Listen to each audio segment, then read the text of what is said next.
Evening, everybody. Hello. So, welcome to the first social coaching game, whatever you want to call it, in over 2 years.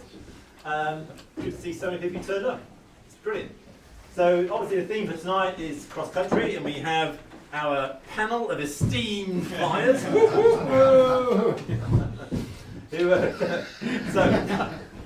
Just to give some idea of what sort of skill level we've got, so they can tailor it to your demand. Let's do a quick show of hands. Anyone in here not done any cross country at all? All right, good. And anyone done more than 50k? Okay, good. That give you a good idea? Yeah. Brilliant. You just divide the room into three different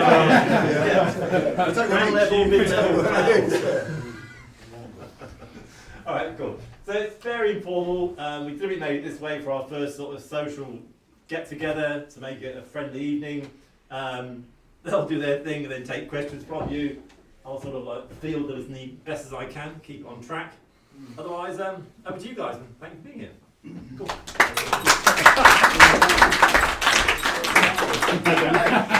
Is that it? Well, yeah, this is not really a prepared presentation as such. It's a Q&A thing, and we're putting ourselves in front of you to allow you to pick our brains and extract what you can from us. Good luck. Yeah, there's not much depth there. I'm primarily a competition pilot. I'm not much of a league flyer. I do the majority of my cross-country overseas in a competitive environment.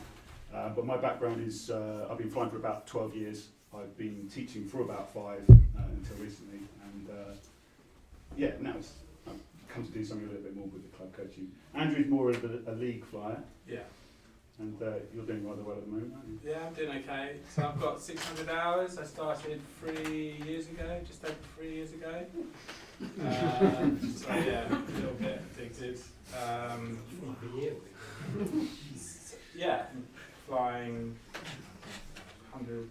I'm doing 100k quite 150 regularly. to goal. Yeah. Come on. So that's. I've tried competitions, but I'm not that great at them. I'm a bit not slow, but a bit too. Yeah, it gets to me. It's very competitive, and then. You're going to be smashing us all soon, Anyway, so Dom. I don't do leagues or competitions. I'm like a sort of classic free flyer, I suppose. I don't really get into points and trying to win things. I just want to go fly and have beautiful flights and go as far as I can, but I'm not kind of big into numbers. So I'm definitely the runt of this litter. So, Yeah, we've got quite a few more hours on you. Yeah, you've got a lot of hours. But when you do fly, you fly very well. You're very good in light stuff, and you're good at digging stuff out of holes. What about, because there's quite a few sort of people haven't gone XC, just generally talking about how would you approach actually getting away from the hill as a start-off, rather than getting too complicated about the whole flight, but just leaving the hill? We'll start on that. Yeah. So one of the first things you've got to do is really try to work on generally your fundamentals. You've got to be at the right side. So you've got to be able to look at forecasting, not just the right wind, strength and direction, but you've got to learn the more advanced stuff. Atmospheric stability, knowing when there's going to be thermals, when there's going to be the potential for a high cloud base that will increase your chances of being good at cross country. So forecasting, and then once you're up at the right site, making sure you can launch, get all your ground handling sorted out, get your glider control sorted out in the air, your active flying, your SIB flying as well. It's all part of cross country flying that, because you're going to be in active air. You don't want to be wasting your bandwidth or using up all your bandwidth rather on controlling your gliders. So get those fundamentals sorted. Then work on your thermaling. I imagine there's a lot of people here who are quite new to thermaling even.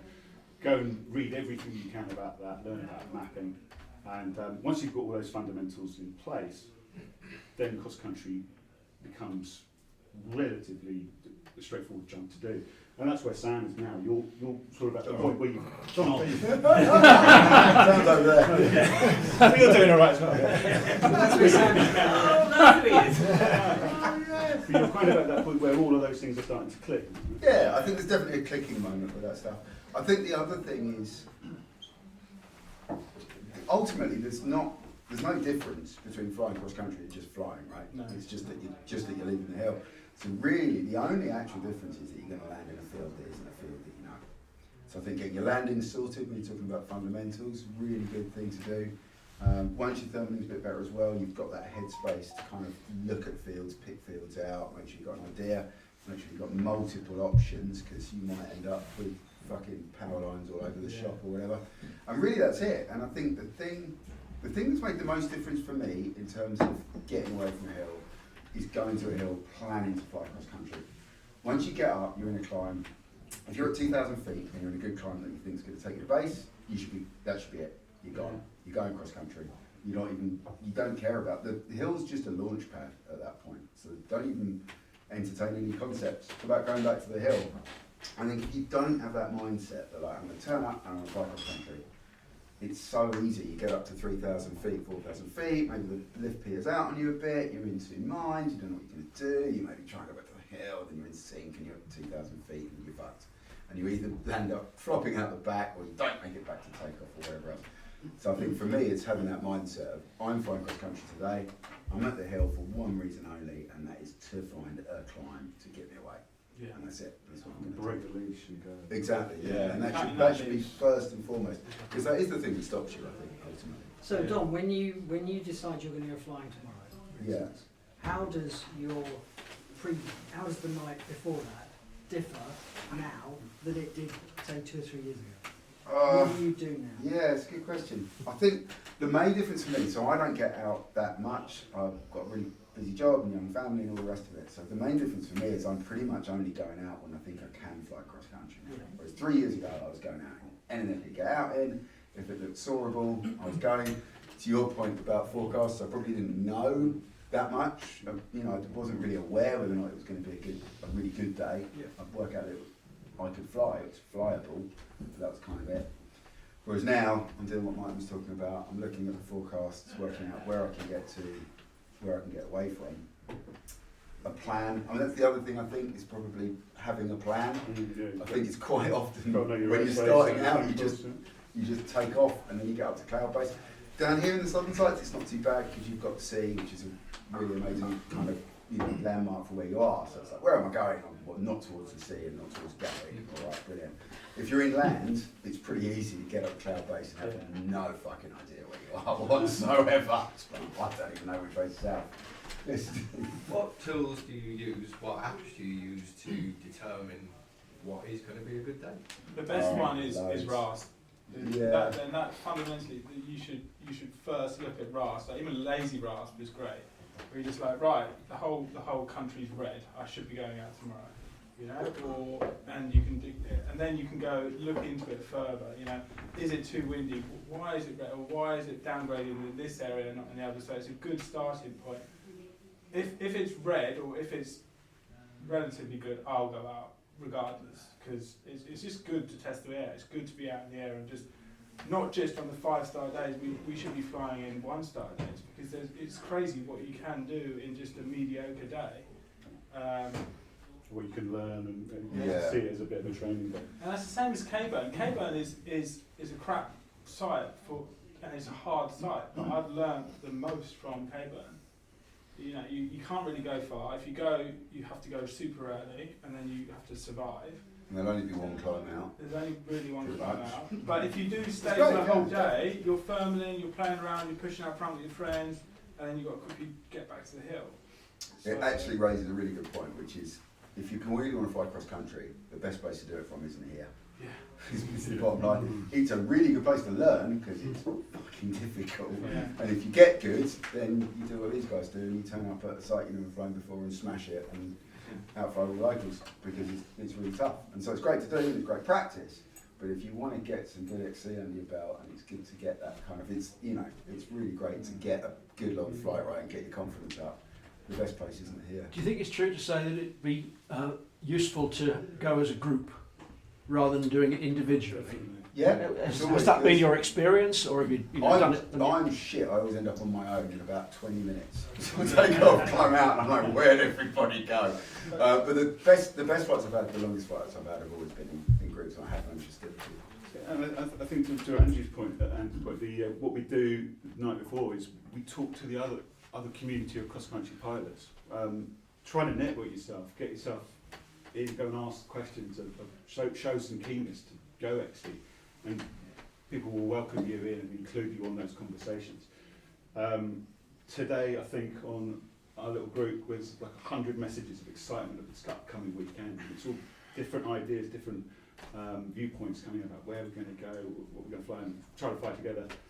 A lot of what has been done in this country, what can be done in this country, unfortunately, it sounds a bit tragic, but has already kind of been tried or explored. So that is great for you as people trying to get into it, in that there's already a great knowledge base out there.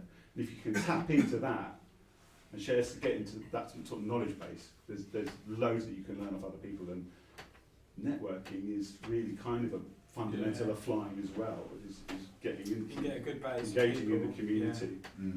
and what you can learn from them is how we all learn. It's just sort of borrowing off each other and doing things like this, having conversations about what we've learned before. So just getting back to that point of for the newer guy, like just leaving the hill for the first time. So what, you know, if you sort of take yourself back to when that was, and you start talking about mindset and stuff. Mhm. So what would you advise them to do in terms of, okay, you're out there, you're in a climb, you're chasing some other people, you're at 1,500 feet.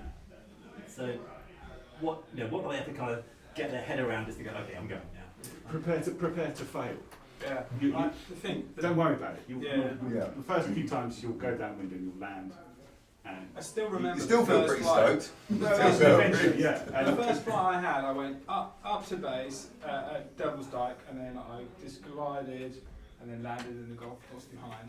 And I was like, this is awesome! It's so different. You messaged me going, that's fucking amazing! And then I just walked back and then tried to do it again. But don't go in with this mentality of being scared to fail. Because Yeah. ultimately, nearly all cross-country flights end with you landing. If you see that as failing, then Yeah, It's it's, not for you. rare cross country that you land because you want to. sometimes you fly to a goal, so that's Yeah. different. It's pretty rare flying cross country that you land because you've decided to land, right? Yeah. You almost always land because you didn't find another climb. That's pretty. So essentially, you kind of always fail. It's just if you fail at 150 kilometres, it feels pretty good.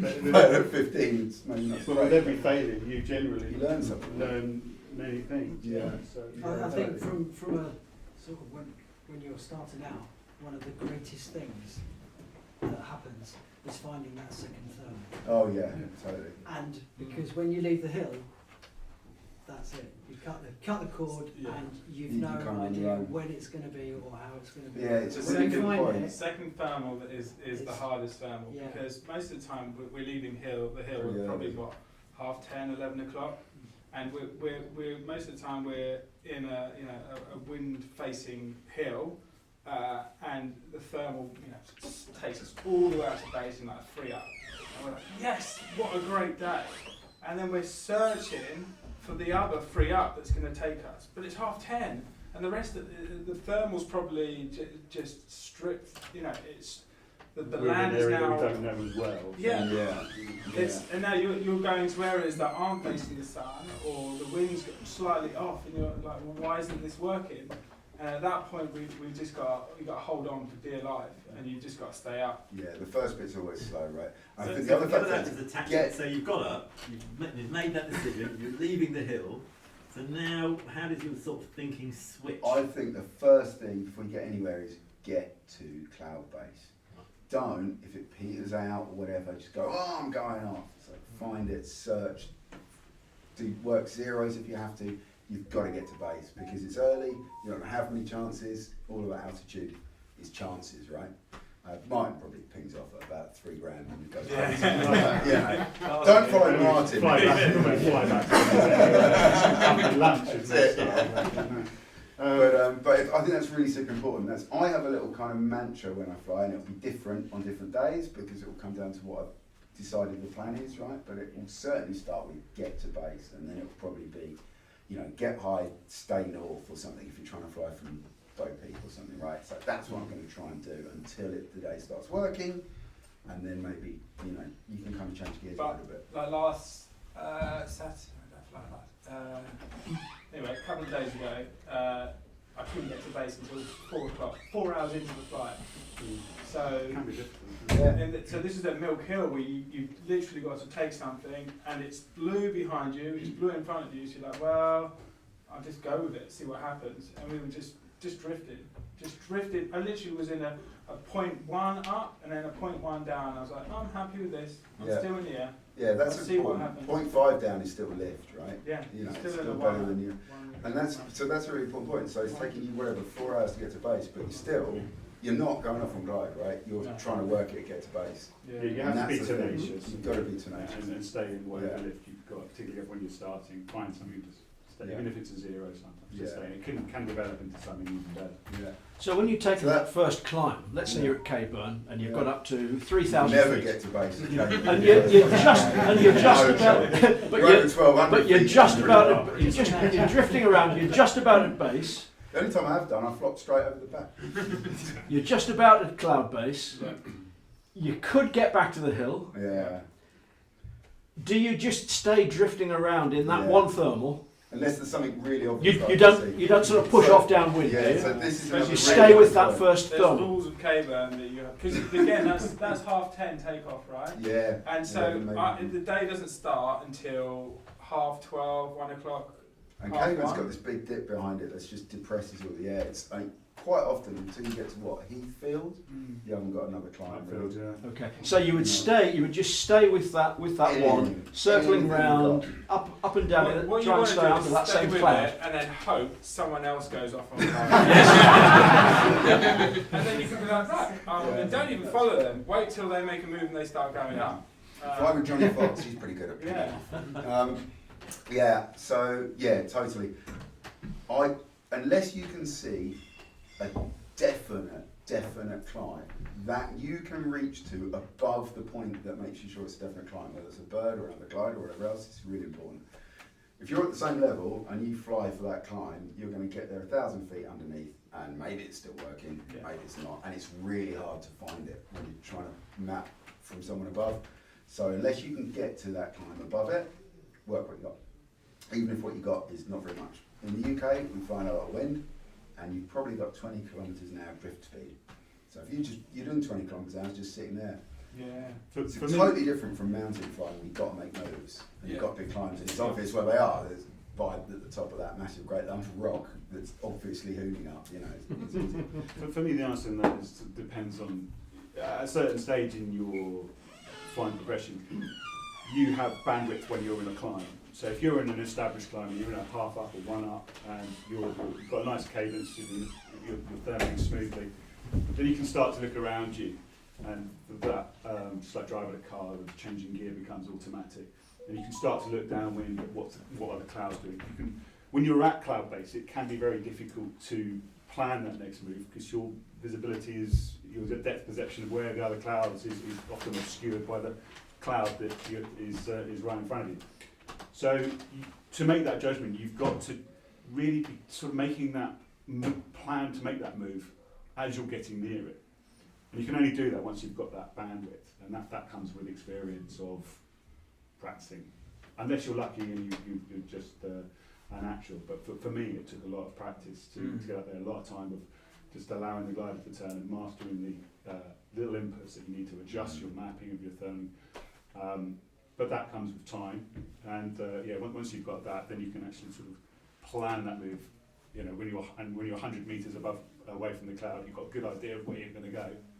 So when you hit those wispies, you know what move to make.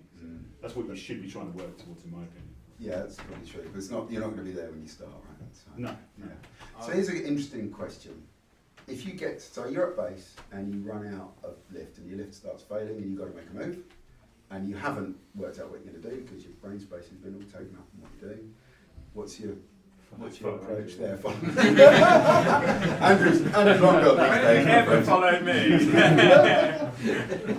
So my approach is to pick the path that gives me the most possibilities. So, you know, if I like the look of the land, and there's some decent clouds, and maybe there's a couple of triggers, I give myself as many bites of the cherry as possible. I don't know if that's what you would do. Yeah, you're sort of playing odds. You would find yourself in that position probably. No, you've got to maximise your odds. Yeah, you Yeah. don't go straight towards the sea breeze. You don't go towards the blue hole. Yeah, And even for me, if there was one cloud that looked great and there was another one where it didn't look so great, but there were 2 or 3 options, I'd probably pick the 2 or 3 not so great options. Yeah, if you haven't got to find. Or your other option, of course, is to wait for the day to develop a bit. Yeah. What people make the mistake of doing at Devil's Dyke and other places is they've been staring at like the terrain for so long, so they get up to base and they're like, look, ditchling, you know, that's got to work over there. But they're not looking at the cloud that's you know, maybe out in front, or they're not looking at the sea breeze. So as soon as we're at base, I don't look at the ground anymore. If I'm at 4,000 feet, what's the point? You can't work out where, you know, it might be coming out like that or whatever.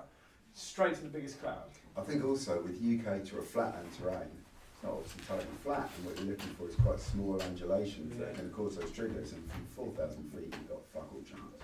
Yeah. And if you know it, and it certainly there's a bit of this, right, as you start to learn sites, you kind of learn the level a bit, and you know it kind of works over here, and that normally triggers or whatever else. But if you're totally somewhere new, you've got to go with clouds, you can't Clouds are everything. How much do you use your instruments, and how much do you go on just? Oh, I think it's over there.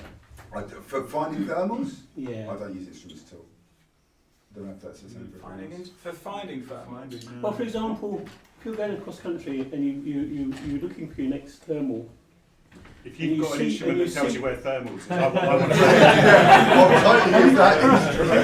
You see a sail plane over there, and you think, oh, go to the sail plane and try and get underneath that sail plane. You've got to figure out where is the wind in coming terms of from figuring out the drift. Yeah, try and work out where to get under, how to get underneath that, to get into that same thermal that sail plane. Well, you've got to work out the wind and what the wind's doing, right? So if your sail plane is up there, yeah, but do you how much do you use your instruments to find out what the wind speed is? How much do you just? Well, you should understand your drift by just when you're therming, how much you're pulling back. And so then I would probably dissect it.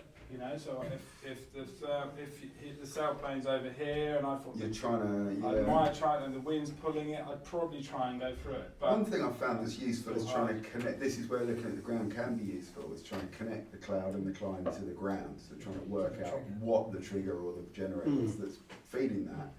But again, I mean, it should really be confirming what you know from your drift, which is, you know, sort of roughly. It's really important to learn the drift pattern of the day. Yeah. In the first couple of Alex times. Coleman says that every time he thermals, he goes up and then he'll look down or try and look down and see what triggered Sort of that. through the thermal, essentially. Yeah, and be like, oh, okay, rapeseed oil, you know, and it's triggered by a river. And then the next time you're coming low, you're like, rapeseed oil and a river, I'll go straight to that. And most of the time, that you'll get patterns of the day. Because the first thermal, really, you want to just understand what's happening. You know, there's an inversion that you need to get through at 2,000 feet. And wind shear or whatever, that happens so often. You lose a climb, and really you find it's just a wind shear. You open out and set around. Can you explain to guys what you mean by wind shear? So wind shear is where you've got 2 different wind directions and or speeds, but normally directions. And so there's a layer where it kind of switches around. So you might get to 3,000 feet, and suddenly it goes from being a northwesterly to being, you know, more northerly or whatever. And so what happens there is that your thermal drift changes, and so you kind of tend to lose that climb. Same with an inversion, you know, if you feel there's an inversion and then as soon as you lose it, you go, last time I lost it and I went backwards and I found it, or I went downwind and I found it. Or at least just knowing it's probably going to happen, right? 2,500 feet, I'm probably going to lose it and I'll have to go and look for it. Yeah. So can you just clarify, when you talk about drift, you're talking about the drift of the thermal itself, That's right. Yeah. Yeah. So as it starts off, obviously the wind's then influencing that climb. And it's and they can drift quite radically. I mean, that's less one strong thing you can climbs use tend to for, drift isn't it? more. Sorry? If your instrument tracks you, looking at your track on it. I've had them lead me astray as well. I'm not sure. I rely on it quite a You lot. do, Well, don't you? just to confirm, I'm like, oh, which way I've lost it. Which way shall I go? And I go, you don't. You rely on it, do you? You rely on. No, sometimes I'll go to it if I'm a bit confused. Yeah. I think it's a good search space edition is how I see it. It's like if you've lost it, all right, we'll try upwind there. But I have totally had it just leave me completely astray. It's like, yeah, it's totally over there. It's like, fuck. No, it's not. Yeah. If you're flying flatlands, it can be quite disorientating if there's no sort of big obvious mountain ridge to use as a landmark. Yeah. We'll talk about this earlier.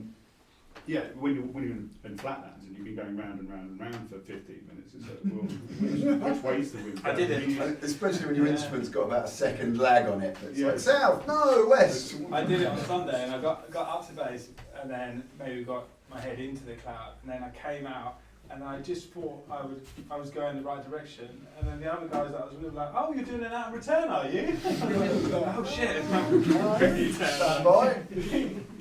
That's actually, this is going a little bit off topic, but the other thing in terms of planning in the night before is get an instrument that you can put a task into. I don't provide tasks, I don't do competitions and stuff like that, but put a route into it. Because And then prepare to completely ignore it. no, you can also do that, but it does at least give you that sense of it's like that kind of way. At least you've made a plan. Yeah, exactly. And actually, there's something weirdly It's probably the case. prepared. You probably then looked at You what looked at airspaces different around options and exactly. You've orientated yourself. There's a thing I think in terms of searching for climbs, it's the same, and flying day, it's the same.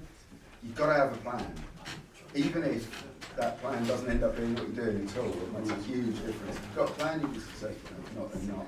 But yeah, I flew from Coombe, and it was a weird day, and a bunch of people got away quite early, and then we kept trying, and there's nothing there. It's a 5-star day, always a bit of a shocker normally.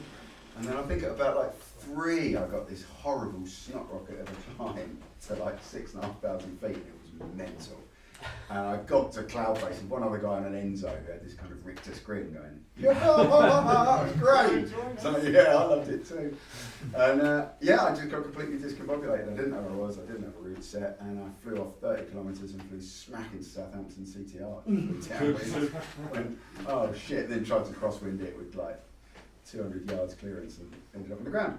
For the benefit of those people who have found their second thermal, but for the benefit of those people who haven't, what sort of triggers have worked for you guys? So far, 95% chance so far. Is that solar farms? Yeah. Yeah, I've done pretty well. I've had one let me down. And 9 out of 10 now, I'd say. Yeah, pretty good. Dom, Any others? you started talking about opening up. Do you want to expand that little technique? What's When you that? lose the Opening up. thermal, because that's a good Alright. technique I've found. Yeah, well, there's 2 sides to that. Probably one of them is recentering when you're in it, and the other one's losing it, refinding it when you lose it. You don't know if you've lost a thermal, if you've lost it or it's just petered out. I spent most of my first years flying just assuming that I'd lost it because I was shit, and actually a lot of the time it had just stopped. It might have been an inversion or it didn't go high or whatever. But That's why it's really important to understand the stability of the sound and the tetragram. Yeah. Yeah. because you know And you're mastering therm. Ked, have you recorded your talk, your therming talk? Yeah, that should be good. So we should Well, put that on the well coaching route. Yeah. That's really I good. would also Andrew, in, yeah, we're doing it in a month's time, Yeah, probably so- by Zoom. yeah. That is probably, Or you know, or here. Okay. we talk about the fundamentals, but thermaling, you know, that it's a gets dark you art as well, isn't Yeah. it? So yeah. time, then around in circles. So very quickly, yeah, definitely watch Kate's things, which is much better than this. But reset. So if you're in a climb, if you're in a climb, what I'm about to say, I'm not here. Oh, okay. If you're in a climb and you want to recenter it, I think the one bit of advice that I would give is not to make too big a move. Don't, you get to things like opening up the climb. So if you're rotating around and you feel it's stronger in one direction, you're going to kind of straighten up a bit and recenter up to that. And I think it's easy to do too much. I would probably put half a second almost, just a tiny roll into it. You can always do more, Yeah. push it more. And then, 1 second in it. And then if you lose it, for me, what I do, be interested to hear what you guys think. For me, what I do is I kind of open it up into a wider turn and I'll do about a 270 and fly back through again on the grounds that I'm probably trying to see if I've lost it over there. The joy of having that Enzo is it tells you exactly where it is. The Arctic's pretty good on Yeah. that. Actually, that's a One really, gliders really is quite good good. point. And most gliders are getting better at this, I think. if you're looking for thermal, don't fly your glider, let your glider fly you. I remember watching people and seeing them out the front of furl and going to take a right turn 90 degrees and climb straight up. It's like, how the fuck do they know that climbs there? The answer is they don't. The glider's just turned in because it's getting trained in from the air, from the thermal. But if you're piloting your wing and being all nervous and trying to find that, fuck shit, I'm low, where am I going to find that climb? Then it won't do it. So talk to us about entrainment and come on, because that's a Then word. Ian, What I was do you going to wanna- say, was that because well, I don't know people, but on my Odie, I've got a thing to tell me what the strongest bit of climb is, Yeah. and so I always tend to go back to what that tells me to do. Because Again, I mean, I've got Fly Sky High, so it might be very different, but sometimes it's brilliant and it's super spot on, and you're like, yeah, it's totally it is, and sometimes it's just bullshit. If I'm thermaling with you guys, I don't want you guys looking at your machines. I want you looking at where I am. no, I say Well, that's a very good point. It's That's only a very usually good I point. lost it. Tune into what your bum's telling you. but Yeah, but feel it. if Tune into you've what your lost hands it, are 'cause telling the you. conversation was when you've lost it, and if I've lost it, then all I've got is what's on my instrument. So you're talking about if you're flying, circling by yourself? Yeah. Yeah, see. Even Yeah, you don't then, have to even worry then, I would prefer to feel it, and if you fly a bigger spirally loop and just let the wind tell you, 9 times out of 10, if it's close, you'll get it. So, Yeah, so I'll you're, totally you're follow. circling in this small thermal, you're cranking it in, you're going up, and then you've lost it.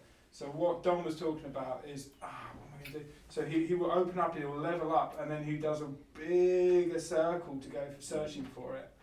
It doesn't have to be massive. No, but it'll I feel normally, quite big probably compared to if you thermally properly. yeah, I normally search upwind or downwind, depending on what's happened so far in the day.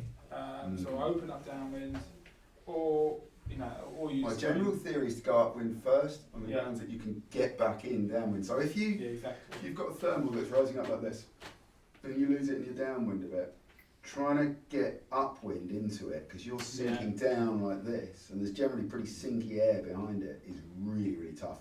Whereas if you're upwind and you come downwind, it's pretty easy to connect. So my general rule is this is where my 270 comes from. So I'll open up and then I'll do a straight line into wind, and if I don't find it, then I'll kind of come back and have a look. And that's probably all I'll give it, and then I'll go and I'll try and find something else. If it's not there, it's not there. So just going back to Martin's question earlier about then looking for, like he's asking what do people look for as triggers. Yeah. for their sort of common triggers and things.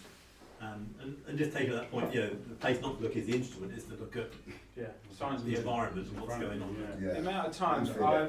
I've got really low, and I've gone over here, and then I've managed to find something. I've looked around and I've seen this bird. But I don't know why I didn't see the bird. It's just screaming up and like, let's go there then.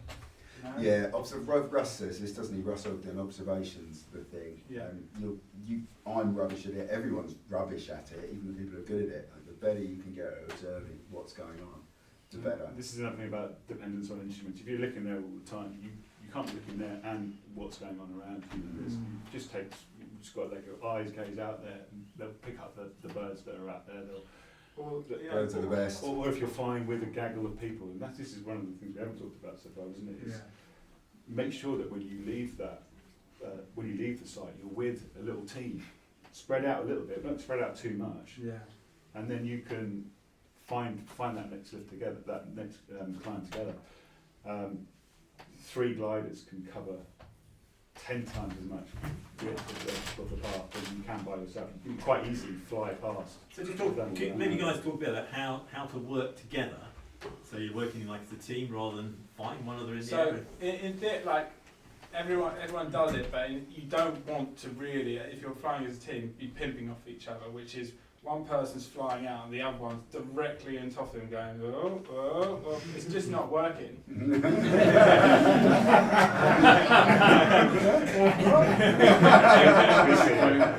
want to say something about this? You have a right to defend yourself. Right to reply, What you want misunderstood. What you want to be doing is going side by side, so you can always glide. If he goes up a bit, you can go, actually I'll move over, and then you work with each other.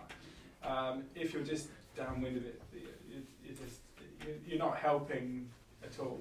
It's not teamwork, yeah. Yeah. The other thing is, I think this is really important, you can't follow people. It just doesn't work.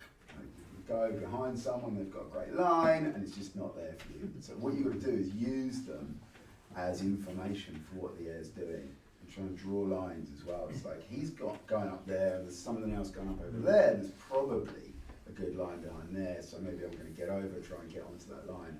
Lines is something we should talk about, and then try and find my way to the climb. So don't try and go, I don't try and go directly to climbs, I try and find a line to the climb. Yeah, especially when you're leaving a thermal, there's often a good way to leave a thermal and a bad way to leave a thermal. The amount of times that you go directly downwind from your climb and you just get absolutely drilled.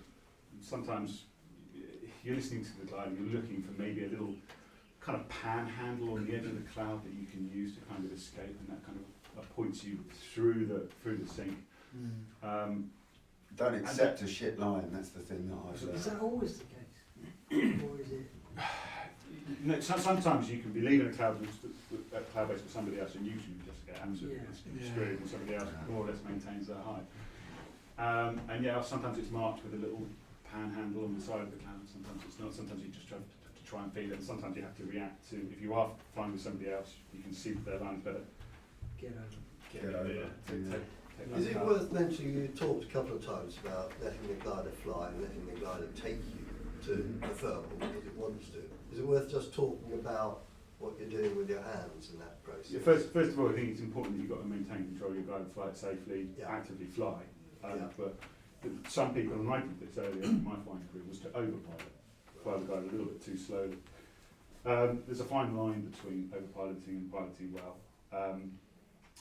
And if you're unsure, maybe just put a little bit more pressure than you should. But yeah, as you get more comfortable and more experience with that glider, and if the conditions allow, allow the glider to fly more or less at trim speed, maybe with a little bit of speed bar. And that, then the glider is kind of free to follow the air a little bit, and it will give you the feedback that if you're choking it, it won't give you useful feedback. So I think that's important. I think that's important. I mean, I don't fly an end though, so I can put my hands up. It's the same thing with all modern gliders. That's when the glider starts to talk to you a little bit better. Yeah. Especially now you've got, and again, making sure that you're keeping active flying, but when you've got BC systems on a lot of gliders now, that's great, because you can kind of fly them at trim or even a little bit over. Yeah. And you've still got that control. And sometimes I'll augment the flow of the glider a bit, with like just a tiny bit of weight shift or whatever, so if I feel it's pulling me, I'll kind of, let it almost fall into that turn a little bit maybe. But it's a bit of an art to following lines, but I think it's all in the field, right? I can't, I think I turned the wrong way probably 75% of the time. Yeah, Russ Ogden, man, UK company. But that's, it's not the end of the world, because you just go and then you come round and you go, right, it's there. You've mapped it, right? You know where it is. If you go the wrong way, it's the other way to the way that you went. That's all right. And if the thermal's so small, if it's such a tiny bubble that you missed it by doing that, then you weren't going to get much over it anyway. Or you crank there then. Spin it in like Andy. Question for all of you. What are your views on flying with radios? And if you use them, what do you use them for? I fly the radio whenever I fly XC. I probably use it once or twice, maybe. All I really use it for is I think there's no information you're going to get from a usable distance away that you don't get visually, right? If another glider's going up close enough that you can get to them, you know they're going up because they're there and they're going up. So, radioing about going, I'm going to 2 up isn't. I do that all the time. I know you do. And it's nice. It's nice to have the confirmation. It's very easy, because I just have a button on my head, and so while I'm filming, I just press and go, I'm in 2. But I think what's really, sometimes when it's really light, and you kind of put a little testy turn in, it's quite useful to be able to go like, no, there's nothing here, or like, oh yeah, we've got something. For me, it's more about like decision making. If you go to base, you're like, should we go this way, should we go that way? Definitely. Then it's useful. Partly because it takes some doubt out of your equation. You've got a bit of someone to play off against. And I think if you are trying to fly as a team, it helps you if you need to change that idea and modify it, it's like, well, okay, this isn't the day we thought it was going to be. You've got to be on the same page to make sure that and you can just talk about where the pubs are as well. You mean you don't know where the pubs are? You've got the wrong map. Right, rewind, man. We've got some fundamental stuff that we can't deal with here. Pete always flies to a go in the pub thing. I generally find radio is a massive distraction. Sam, And to be honest, open the votes. I think if you have a very good idea or work together with people regularly, you understand what information you find useful and how to deliver it in a way that's not that's audible. I find them a pain in the backside and I've not ever really benefited from them. But I love them. yeah, it depends. If you talk shit to my friend on the it doesn't distract me too much. You like to fly closer than another couple of people, don't you? And I think in that sort of situation it's important. I'll be like, not look at really that my bird, style. look at that, oh wow, how cool is this? You know what I'm saying? The worst is, which I hope you don't mind me saying, is when you're low and you're like, oh God, how am I going to get out of here? And then you have some enthusiastic pilot. Oh my God, this is great, isn't it? I'm so happy. And then you just say, oh, do you mind? I'll just turn them off. I've now got Bluetooth helmet with volume control on the side of it. Highly recommended. There's nothing worse than trying to work a 0.3 up, 300 feet off the deck, and someone's like chatting away, and you're like, I really fucking need to hear my Vario right now. It takes up bandwidth, and when you don't need it, I find. Yeah. So yeah, you need to be amazing at firming, and then if the radio takes that away, then if you can add a radio you don't on need top of it, that. right? For sure. No, because you can. And they're illegal. Oh yeah. I'll maybe you do need it. But yeah, we won't go into that. Do you want to talk about radio law? No, I don't. No, I do not. It's on the pilot exam, but anybody does it, so it's. No, but we probably should say that. Yeah. No, you don't know. You got your license, you know. Oh yeah. Oh yeah, renting. And you're going downwind. Yeah. Speed. Oh, yeah. Russ Ogden says keep it at 37, or you could speed. Damn, they're stalling it in the UK if you try that downwind. Well, yeah. No, but that if you're I bet speed, third speed, full speed. Full speed from the convoy. Doesn't know how to fly any other way. if you're going downwind, there's no point using speed bar. Third speed. It depends how far. It depends what your ambitions are. I think It's a good day. the faster you fly, the further you'll get. If you're flying the length of the day. For beginner pilots, Don't.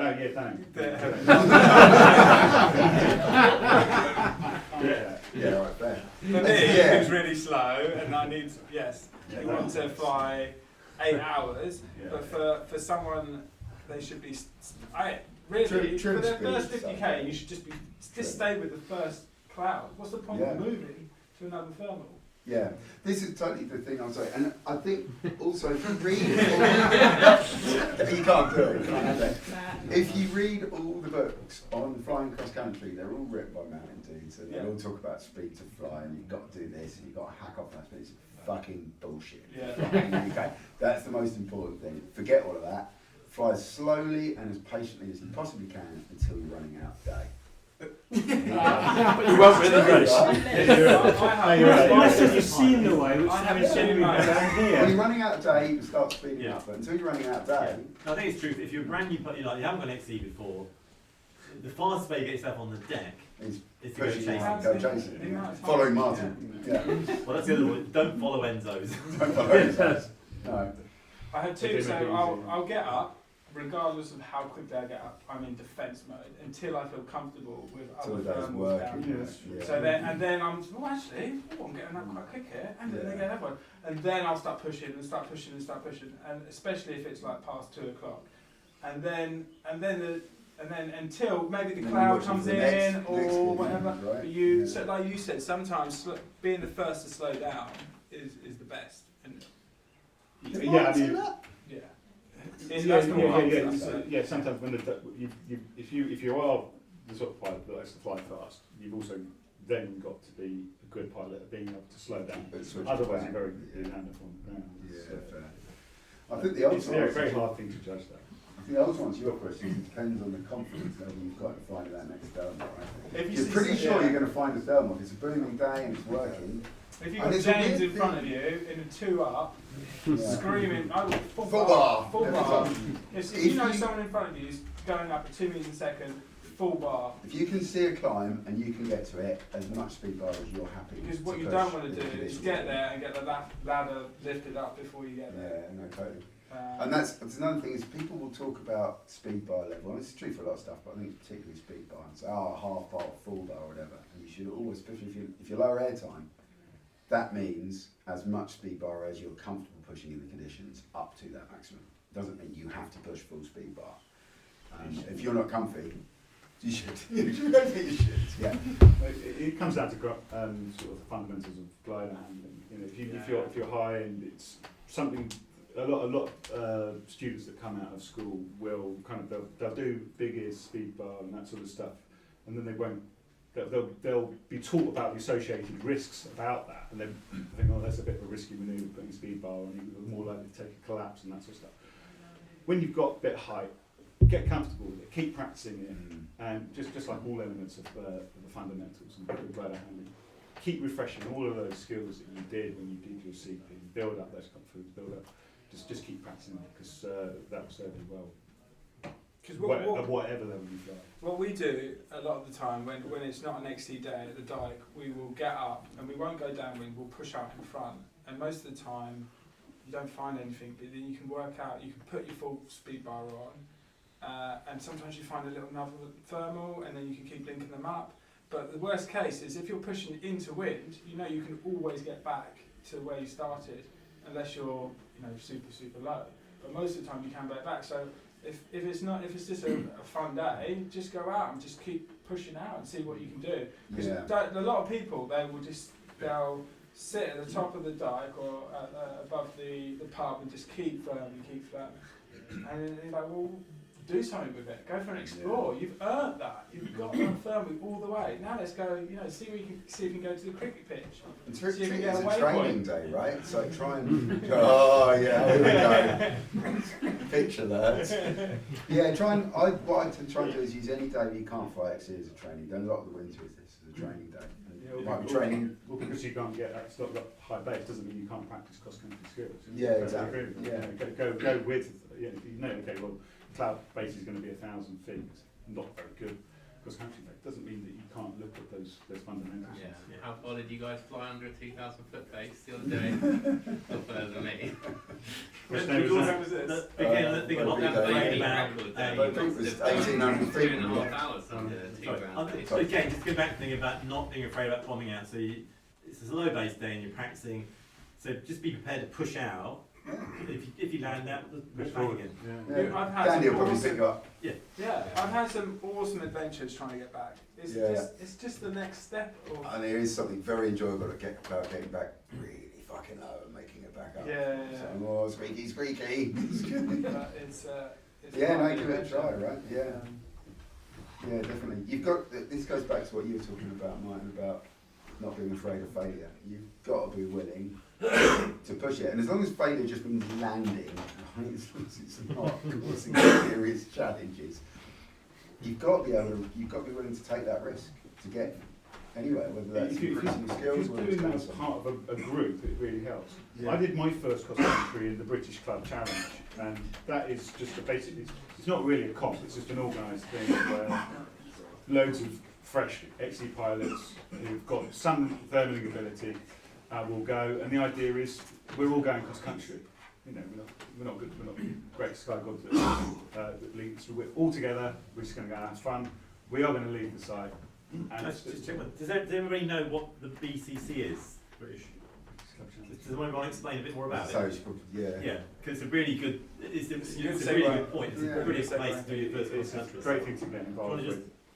So what it is, it's not. You can't. I wouldn't describe it as a competition. If you use the word competition, people go, "Oh, that's a bit intimidating." it's a fun event that is always called on in brilliant conditions. So In brilliant sites. yeah, and it's really well organised. Sir Andrew's still involved in that. I haven't been to it for some time, but Who's doing it now? Paul? Ian organising it basically, and Paul.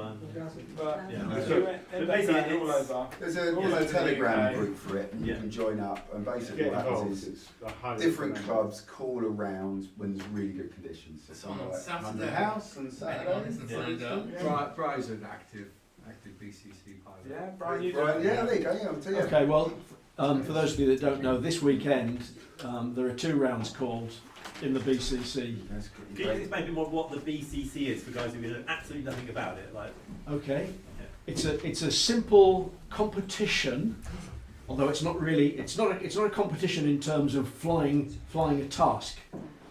Prizes are given for the best teams, not for individuals.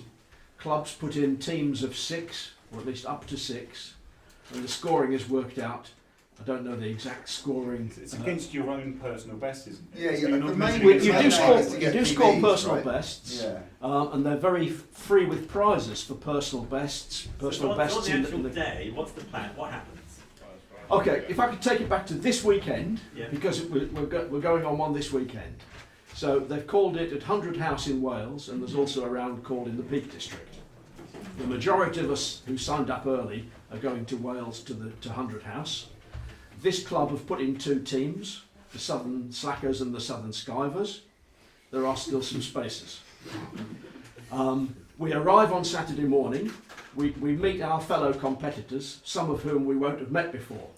But because we've signed up, we've joined a chat group, and so we've at least seen each other's names. We'll arrive on Saturday morning at a campsite in Wales, and we will hopefully find each other. And we'll introduce ourselves, and we'll talk about what our aspirations are for the day. We'll get a briefing from the people, the local club officials. They'll give us a safety briefing and give us some ideas about the way the particular site works. And then the idea of the day is then that we all launch after the given launch time, 10 o'clock or 11 o'clock. Our task, our objective really, will be then to take a thermal, and like the guys have been saying, to then go off cross country, flying downwind as far as we possibly can. There's lots of other pilots in the challenge. I think there are something like 55 signed up for this weekend. Probably by the time we get to Saturday morning, there'll be some more than that. That's the highest sort of number they do, isn't it? Got to about 70 last year at the Blorenge, so that was exciting. Yeah. But that'll take a lot of time, doesn't it? Yep. So there's a lot of other pilots in the air. So it's a bit like flying at the Dyke on a busy day initially, perhaps. But there's lots of other pilots that you can see what's going on, and you can see where the lift is, and you can make your judgments about when you're going to go off downwind. You can choose to go off downwind when the first few go, or you can hang around for a while, as I'm inclined to do, often too long.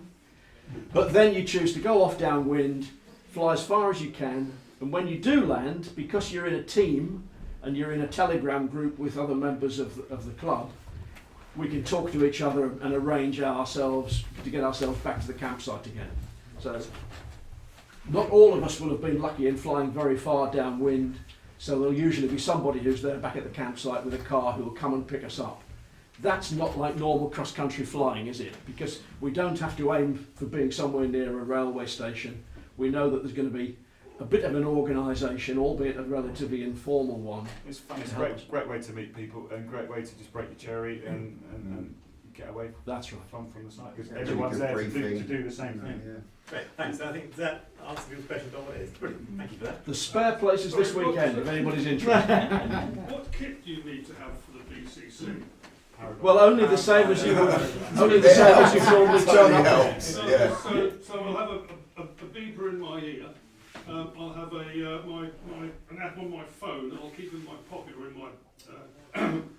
in my harness that'll record what I'm doing. Do I need anything else? No, one thing I didn't mention is the crucial thing is that you need an instrument which is going to record an IGC file. So nearly all of us have got that in our variometer or on our telephone. And at the end of the day, you upload your flight to the XC League, and then the BCC organisers will use that information and they'll draw everybody's IGC's files down to give us a score.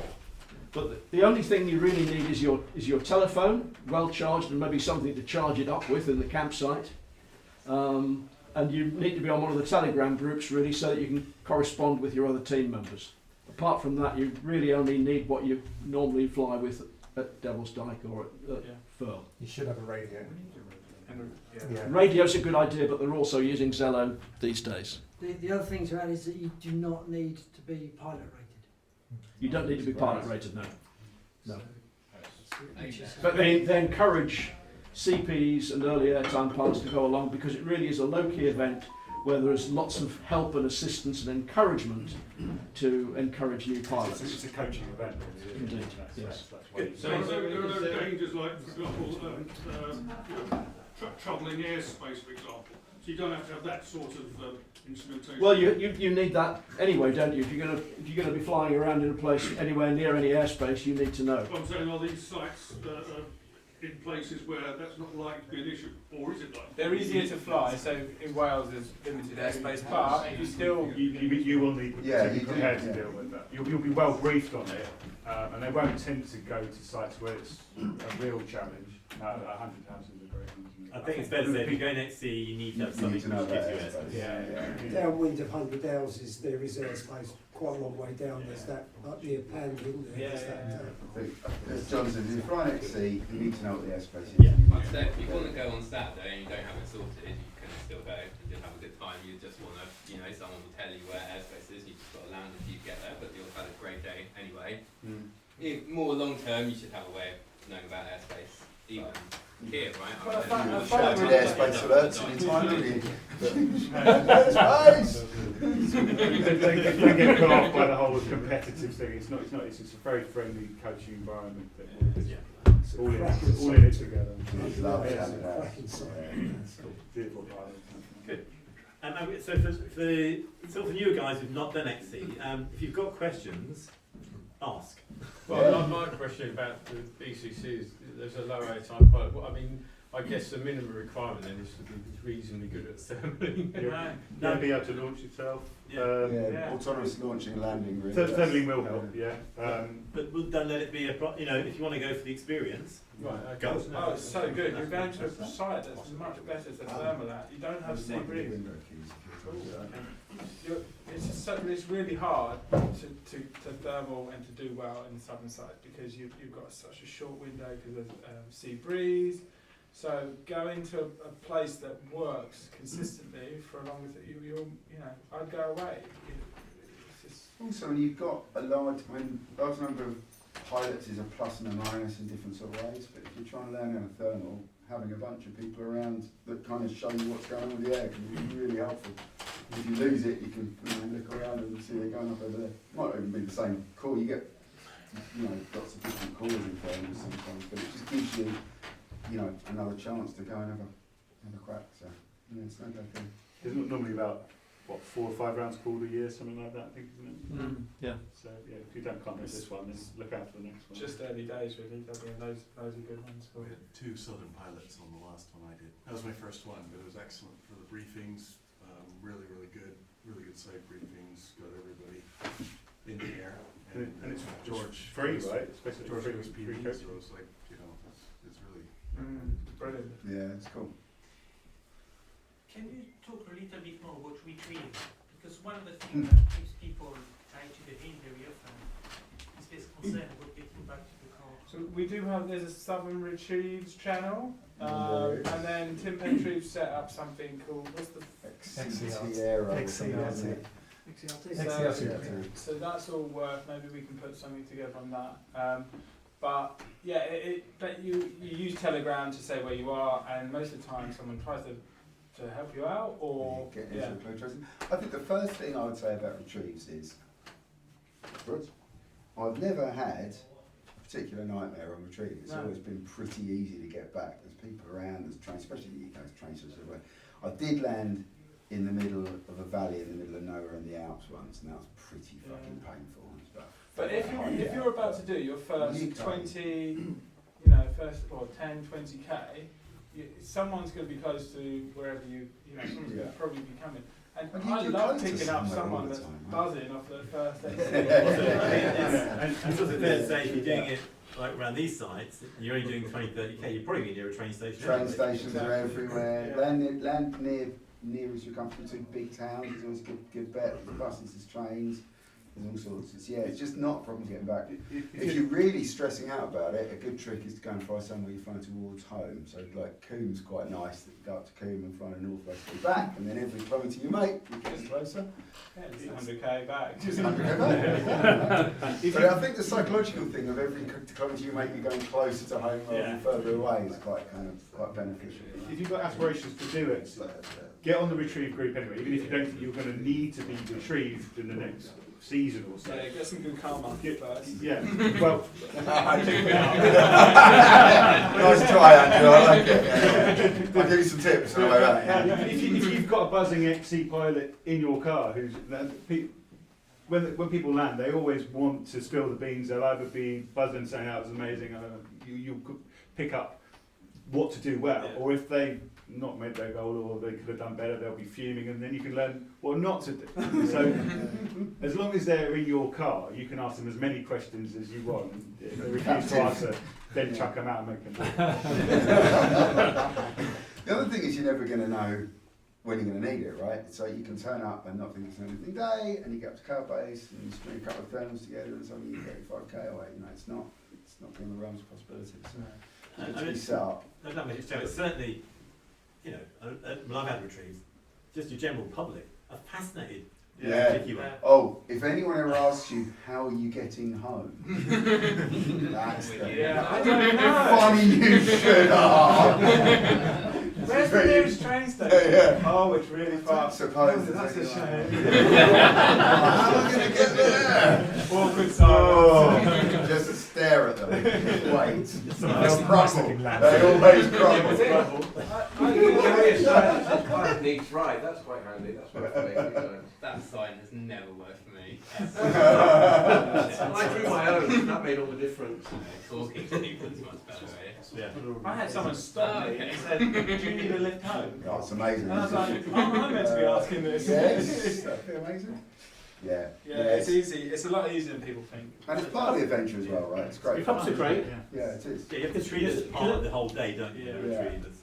Yeah, no, totally. Pubs are great because what you do with pubs is you go to a pub, you get a taxi to the nearest train station, you go. To the pub? People are quite willing to meet you there as well. Yeah, exactly. You need to That's talk what I to always do. Pubs are great. Word of advice, don't ever land in a golf club, because they will not give you a lift. No, yeah. You get really mardy when you nick the golf cart as well. Next to the first tee, Bexley Golf Club, and they didn't even speak to me. Yeah. I was 5 feet from them. I landed on the one behind Devil's Dyke and they kept fucking shooting balls at me. Oh, that's quite an easy one. They're friendlier as There we go. Just letting Margate, it's the best way to get rid of So that was a mini golf though, wasn't it? And then for the guys not flown for any other, this is a chance to ask these guys any question you want about XC, thermaling, whatever you want. Well, I'm quite interested to open up because with the competition versus the league, and I kind of get the principle of the difference, but it'd be interesting to hear the sort of clear distinctions of why it should be changed. Quite boring.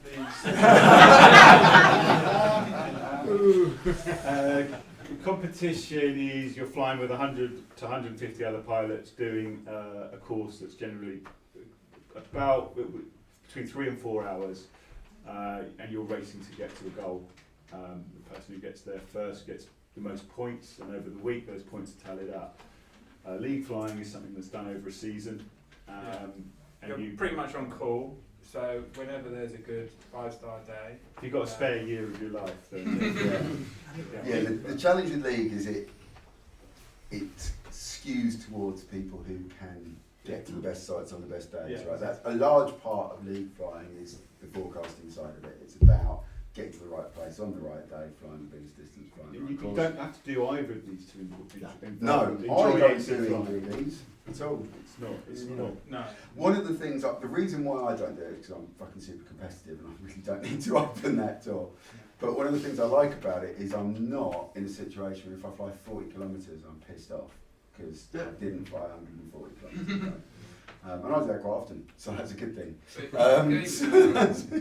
you go to one of those beginner comps, like the beginner comps, it really doesn't have to be like that. Yeah. Like the way that I think about those comps is it's like you go meet 100 people that will be awesome. It'll be a super positive environment. Someone really good will show you exactly where to fly to have a really good flight, and you've got a guaranteed retrieve. And guaranteed retrieve's nice. Yeah. And you're just going to have a week of awesome flying and get that's a the million next times step better. from the So BCC. that's how I'd start thinking about going Do you to feel one of like those you first could- comps. So it doesn't have to be World Championship level straight away. Feel like you're getting good at thermaling, you want to travel about a bit more, maybe in Europe, where it's a lot easier to fly, then look at some comps or look at some guided trips. Yeah. Because as soon as that's where my flying Well, I started think to the comps click. are better than guided trips though, because it's like you get to base and there's like 60 gliders in front of you marking out the lift and they've given you a route and everyone's going. So I mean, I've done a few guided trips, so it's like, oh yeah, maybe we'll go see, maybe we wait, and you just have a little fly around. I think sometimes to start with, when you're therming with 100, 150 people, a lot of people find that quite intimidating. So, understandably, but it's actually, for me, I find it less stressful because there's an organised, dedicated turn direction, and you're not at the dike where there's a mixture of people soaring and turning. It's quite an ordered thing, and the skill level that competitions is probably a little bit higher on average than a normal day. I think you have to ask yourself why you're flying or what you get the pleasure from. And personally, I'm not interested in competitions at all. You don't have to be interested in the competitive like side of you, it to enjoy it. Like you, I can be competitive.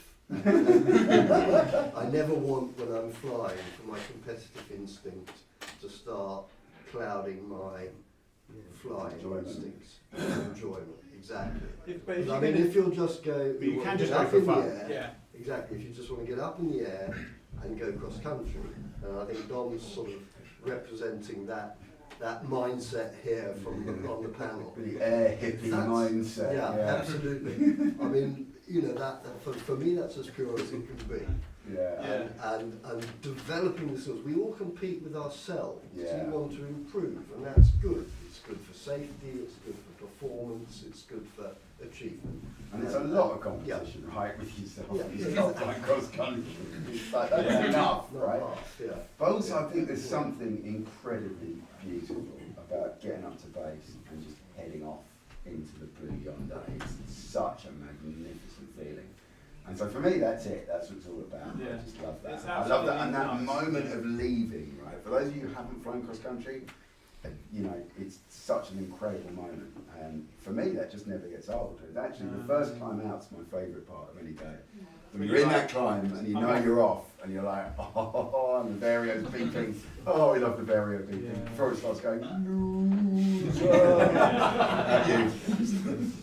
Yeah. How about talking about how much you learn, say, in 2 hours of cross country versus 2 hours of staying local? That's a really. Staying local. Yeah. Well, you mean kind of ridge soaring? You kind What of sort of, stay yeah, local. how would you progress? How much more would you learn by flying cross country? Someone, I can't remember who it was, someone said they reckoned like an hour of SID is worth 10 hours of cross country or therming or whatever is worth like 100 hours of ridge soaring. It's, you know, totally rough stuff, but it's that sort of order of magnitude probably, isn't it? I think it depends on how you approach. Like we were saying about if it's a non-XC day, you can approach that day and if you want to by going there with okay, I'm going to work on such and such a skill. I think it depends on the individual and how prepared you are when you turn up to. One of the things for me is that I won't fly for a long time if I'm ridge soaring. It just doesn't massively interest me, and I don't appreciate it. Some people do, and again, it's that whole thing. It's just different for different people, right? But for me, one of the things I've learned is if it is a day like that, there's not much going on, putting exercises into it, doing like rapid exits or whatever, or just doing touch and goes or whatever, that kind of works, and I can kind of get my hours up a bit.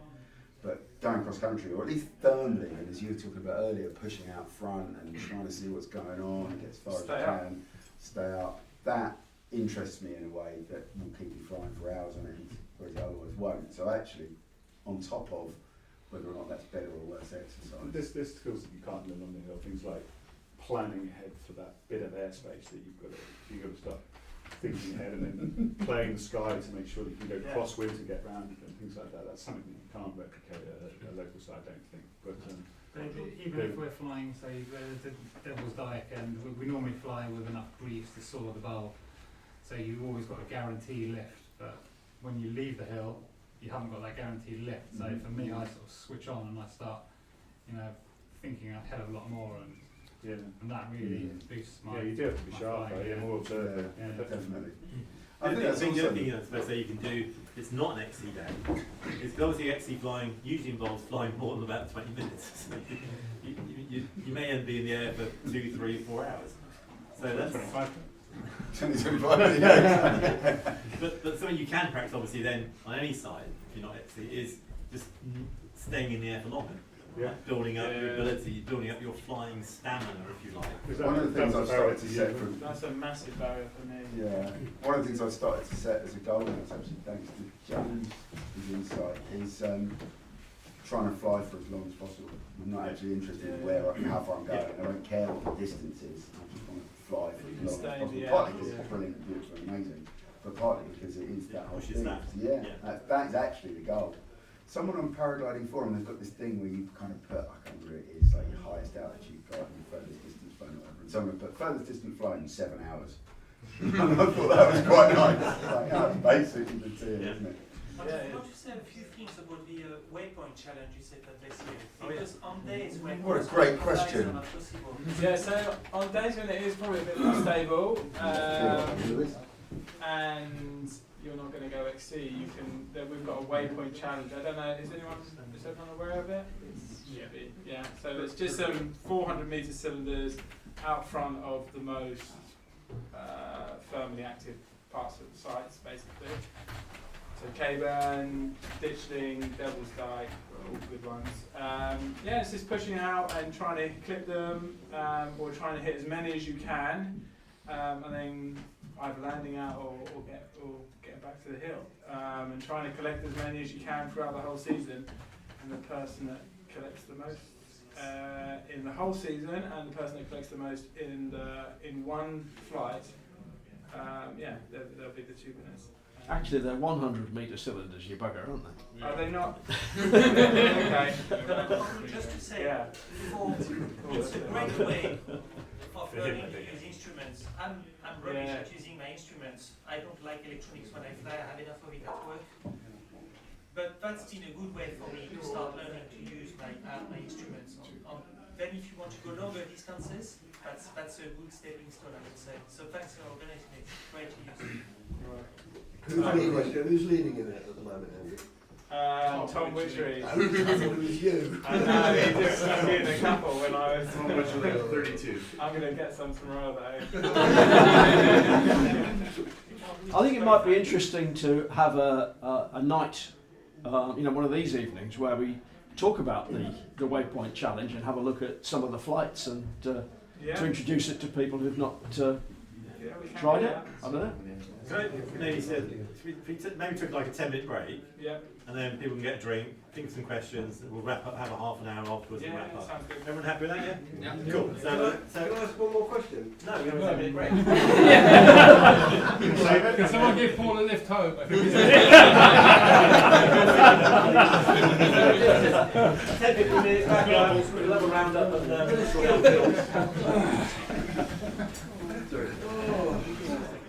right, so we'll turn it over, we'll get some questions coming in, Right, I'd like to make the You first question. were where you were left off, I was waiting. Anyway, I think my question surrounds dealing with weak lift and making the most of weak lift and how you turn properly in weak lift, because that's my weakest point, I think, is dealing with weak lift. It's a really important skill around here. It is a really important skill, and I fucking suck at it. So if you could talk about that, guys, that would be fantastic. Weak lift. Thermaling weak lift. Yeah, so weak thermals are often quite tight. And so when you find a weak thermal, the temptation is to try and do a big wafty turn because you're trying to compensate for the fact that you think your sink rate is going to increase a lot if you turn tightly. That inevitably means that you leave the thermal and you fall out of it. So it's the most common mistake people learn with the thermal is turning too wide. You want to be turning actually really quite tightly, even in relatively weak lift. Being smooth is the key for me in light lift. And your wing shouldn't be going backwards and forwards over above your head. It doesn't pitch. You almost lock in your weight shift, and you're nice and smooth with your transition. Remember that weight shift, just like with your hand, is an analog input. See a lot of people kind of, well, weight shift right, weight shift left. And the glider will respond quite aggressively and inefficiently to that sort of input. So learning to use your hands, your weight, and your harness smoothly to gently open and close your turn to, you're mapping it just like you would a strong thermal, but you're doing it smoothly. And to be honest, that's true of strong lift as well. Sometimes you have to be a little bit more assertive if it's rough, if it's got spiky edges, and you fly the thermal that you're in. But I think it's Kelly Farina who is 4 for 90. So yeah, you're turning 90 degrees in 4 seconds. So you should be turning in about 16 seconds, which is actually surprisingly tight. And that's not a bad rule of thumb to go with.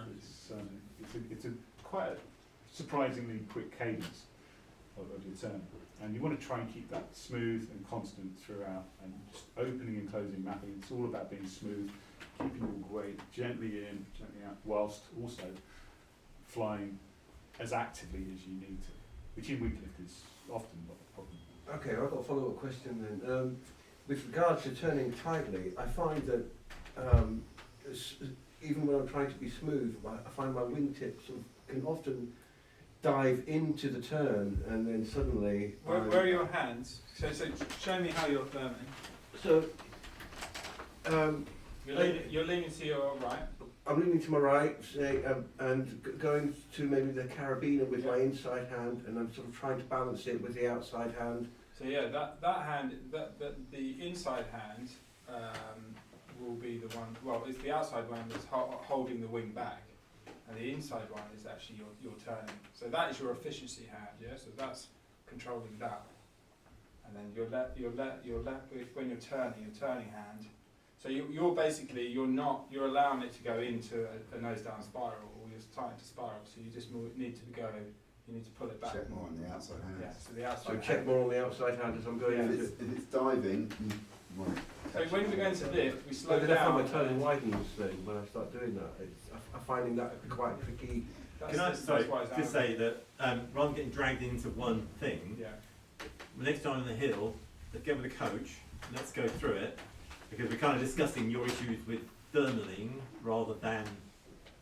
I think it's exactly the sort of questions you should be asking yourself.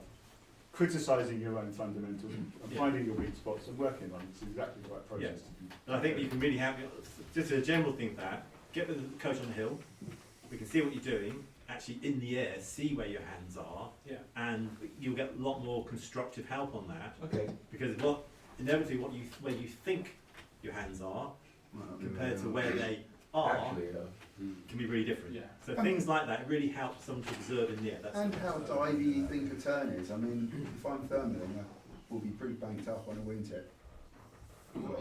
So it might just be that you're thinking you should be flat when you should be. The flip side of that, I would look at it a completely different way. I would have said, actually, if you're flying slow, you've got a lot of brake on, you've got a lot of drag, and you're not carving. For me, I like to fly with as little brake on as possible. I actually pull the tip across me a little bit to cause the wingtip to yaw. So that's what you have to do. So there's different styles, and it will vary on what wing you're flying. It will vary a little bit on the nature of the day to some degree, and sometimes halfway through a turn, I'll think, I maybe will slow it down and carve it slightly. That's a really silly question. One second, before you do that, there's one of you who has a question. You had a question. Well, I'll try a silly question or an embarrassing question.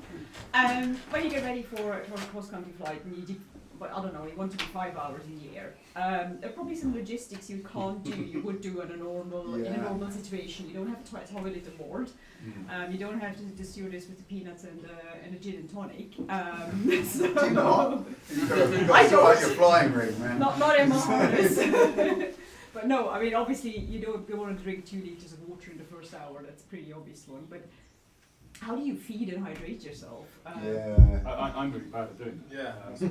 But when I'm doing a comp task, I'll be constantly monitoring my level of hydration and taking off slightly overhydrated and allowing myself to dehydrate throughout the 4 hours. I don't fly with a tube or anything like that, so I have to be quite meticulous as to how I control that. You suffer with lack of concentration when you become dehydrated and when you eat. It's if you're going to do longer flights you need to work through that, and you need to have a tube on, and you need to drink. There's lots of solutions out there, and a lot of them boys got like XCPs they have, so, and I think there's things for girls as well.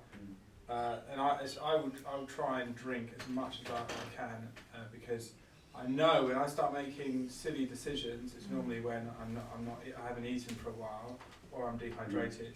So I will try and eat as much as possible, keep my sugar levels up, and keep weeing basically. I love weeing in the sky. He's like a racehorse, this guy. There are benefits of being just, don't fly below Andrew. That's the main tip that you want to take away in general. from this. You gotta stay above me, I told you. That's it, man. Underneath terrible. That's mine. That's it. Is that why you feel free in the sky then? Yeah.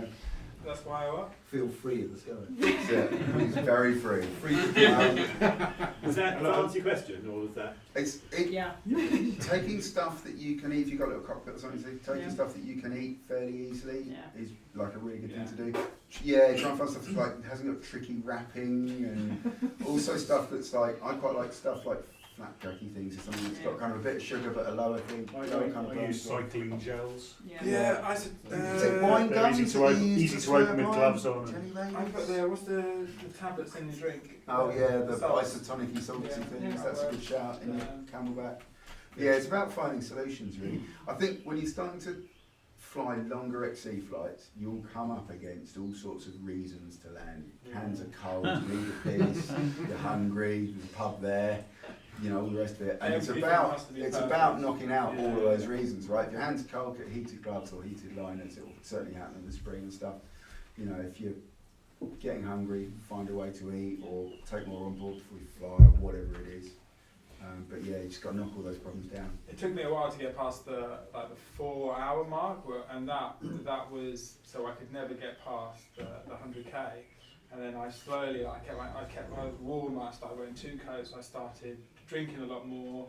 I started, peeing a lot more and eating a lot more. So you just got to maintain. You're sitting down and you've got to concentrate for 4 hours. Yeah. So that in itself is quite a challenge. It becomes dangerous if you're not looking after yourself as well. Yeah, I've had times where I've landed because I've just been like, I'm not at the races. I'm properly zoned out. And you have to always, when you're at that state, you have to pick the biggest field possible. Maybe when you're on hour 1, you're like, I could land it then. But hour 4 or more, I'm like, I find the biggest field I could possibly find. Inevitably, that's the one that's got the power lines in it. Power lines, yeah. We've had a few of those. But yeah. But all of this takes a lot of preparation. And it's not going to be a problem for me the next few days, but it's fun challenges. It's good stuff to be thinking about though as well. It's, But we're talking about the night before, and we're not only looking at the forecast, we're getting all the stuff ready. Yeah. We're nipping down the shop to buy what we need, and we're making sure that our bladder's not leaking, our Camelback.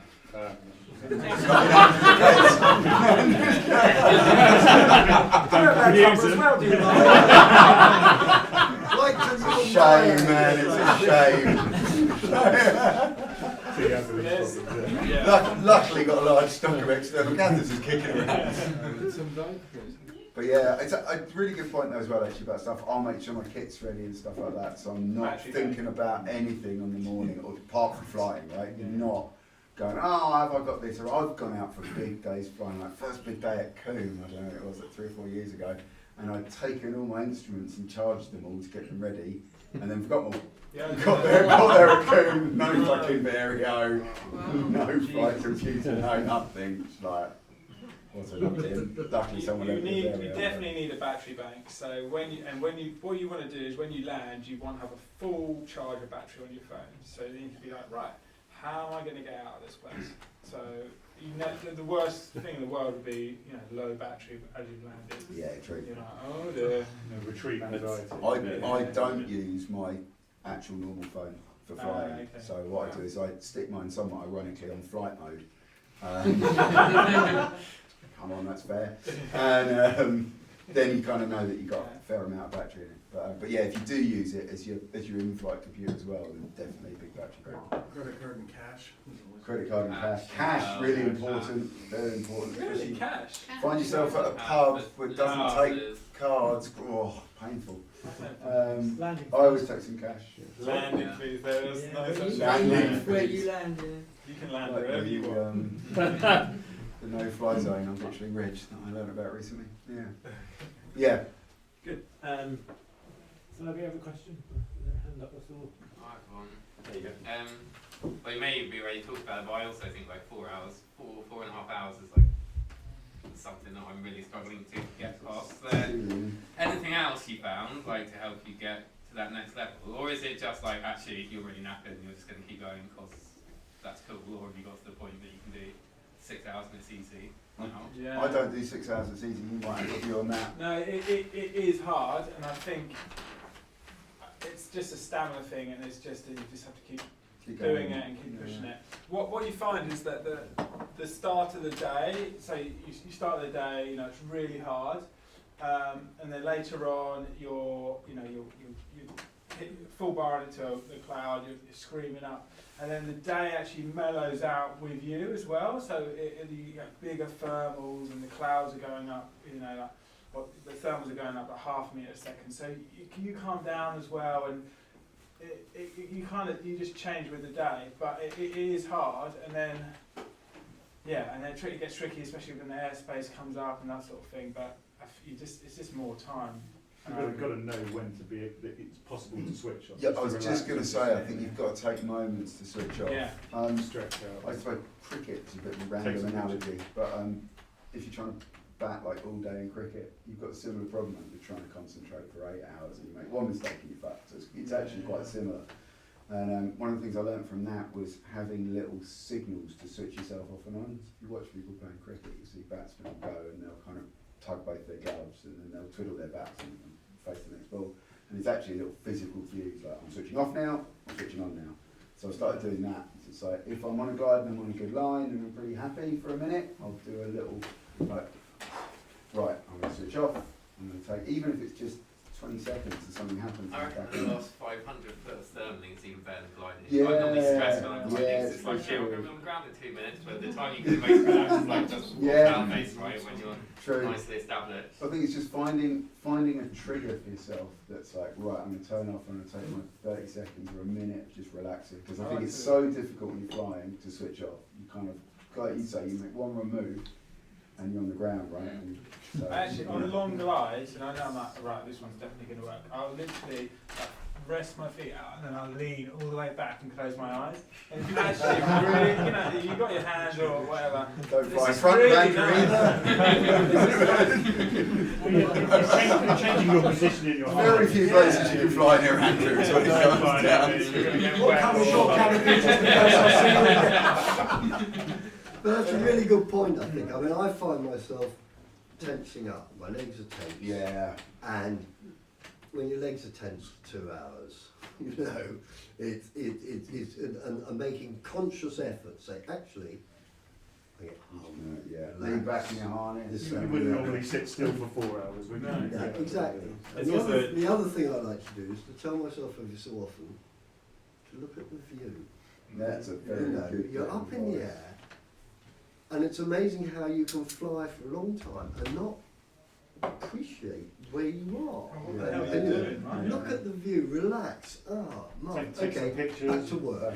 Yeah. There's also it's like a mechanical thing where, if you tense up, you'll feel the wing less. Like the tense of your body and the tense of the muscles, the less you can actually respond to what's happening. Yeah. So definitely. making yourself relax actually makes you fly better. If you're flying. There's something that I have been working on exactly along those lines in terms of when you get low and you kind of start going, oh my God, I'm going to need a climb. And you do exactly that thing. You start flying the worst you could possibly fly rather than just. And one of the things I've started doing, and I think it helps a bit with that longevity as well, is just telling myself, I know what I'm doing. I can fly. I'm pretty good at this actually in the general scheme of things. And I think one of the ways that I burn a lot of energy is by worrying about stuff, right? And ultimately, there's no point worrying. You're either going to find a thermal or you're not. You're either going to end up on the ground or you're not. I'm pretty comfortable I can get on the ground safely, so don't worry about it. And then that reduces all of that mental energy that you're expending, which is actually probably the 70% of the energy. Really, right? So that's been helping. Still a work in progress. Still doing a bit of that at 300 feet. What do you do, James? Stay in the air for longer. Any tips? Yeah, you're captain. Stay in the air forever. Good point. I don't know. I think it's a good point of taking the view and enjoying it more, and whether that relaxes you or not, I don't know, but it probably makes your flight better. Yeah, it certainly does that, right? Yeah, for sure. I normally find it's good. Find someone who's flying well and just. We've made this point. If someone's flying well and just think about emails, oh, where's he going? I didn't know. Just do a couple of work calls. So behind and above Andrew is basically what I would say. If you lose him, you can always find him. I would say, joking aside though, for the newer guys about to go XC, don't feel bad about following, like, well, what's other people? Okay, I'll just track with that. Yeah, the one thing I would say though is don't just follow people. Don't say that guy's on a better wing than me, I'm going to follow them and know where they're going, because it does not work. Use what they're doing, but work out. And flying around here, quite often I've been sort of be a gaggle climbing and I'm way back here and I'm flying up towards them. I'm a pretty good height and I find a really good climb. And what I would used to do is turn it down because I'm trying to get to the gaggle that's there. And it's like, and sometimes you get there and it's not there or whatever else, but either way, it doesn't matter. You found a great climb, take the climb. Always take the climb. Yeah, don't leave lift to find lift. That's the golden rule, you know. And really this should be in one of two modes. This is for UK flying, right? Yeah. Is you're either in lift or you're looking for lift. And that's it. It's not a joke. If you're in lift, stay in the lift, and bear in mind lift is minus 0.5, right? So certainly when you're starting out, stay in lift, and once the lift's running out, go and find lift. And as soon as you found lift, take it, and if it's 0.3, brilliant. If you can see a better climb that you are guaranteed to get to above that point, then great, go for it. But in all other circumstances, take the lift, stay with the lift until it's not lift, and then go and find more lift. And that's really all you're doing, flip-flopping between two binary states. Working lift, finding lift. Tenacity. I made a mistake. It's a patience game. I bombed a battle when James made it all the way to Margate. Just because I just couldn't stay with the mincy climbs.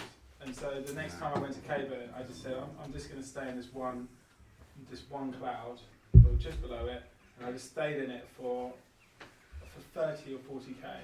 Just hop into the one that was next to it. It was so boring. But I just went 30k, you know, and you can if you want to. Do it. You can just stay with lift with wind, obviously, and you just. But you almost always got wind right. This is all that. But the right side is the way out of it. Caburn, Milcock, you've got to milk it, haven't you? One caveat to that is it only works. And we're all weak. It only works if you're flying downwind. If you're trying to fly crosswind or upwind, then you've got to make a move. But so that would be another part of like what you do when you're first starting out flying XC. Get to a place where you can fly downwind because it's 10 times easier. Fly cross country in Sussex. Don't fly. It's like the apocryphal Irish joke, isn't it? You know, we'd have to get to wherever I want to start from here. Don't start. We have to fly across country. Don't start from here. That's the answer. But do, because you get bloody brilliant at it. Yeah, with Sussex. If you're struggling, go to Thames Valley and you'll find it 100 times easier because you can fly all day. The thermals are way better at 2 o'clock. If you messed up at 11, you're not like on the ground in the sea breeze and that's it. You've got the whole rest of the day. Yeah, you can do a 50k flight to 5 p.m. Get a thermal then. So that's like, and that's the one thing. And it is an effort to drive 2-3 hours to a hill. But you'll get so much more. One thing we haven't talked about really, isn't it? The sea breeze. The sea breeze is one thing that is one of the hardest things about flying around here. It's not like it is in the textbooks. It's a complicated thing that involves we could do a whole week of these things. Do you want to talk a bit about the pros and cons of the sea breeze? Like it's low air time, why you should avoid it, but maybe it's more experience how you can use it. I keep well away from it still. Okay. I see it. You got eaten by the sea breeze. Do you explain why, what the problem with it is, and yeah? So it's this stable air that's coming in, and this shuts down that section for you.